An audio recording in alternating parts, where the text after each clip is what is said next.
Hello friends, welcome back to the my new video guys and my YouTube channel guys. Today friend we are going to talk about guys how can we on touch sound in our Infinix phone device. Friends, you want to on guys your phone touch sound settings. So friend, how can you on it?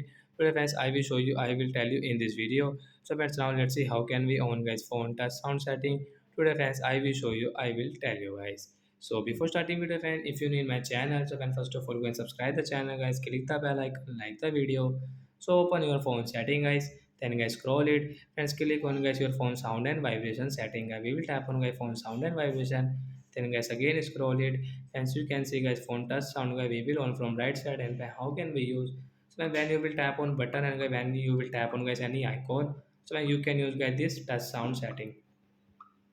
So like that guys, we can on guys phone touch sound and we can use it in our Infinix phone device. So that's it guys. Thanks for watching the video guys. I hope friends you have understood how to on touch sound and how to use in Infinix phone device. So bye bye friends. Thanks for watching the video.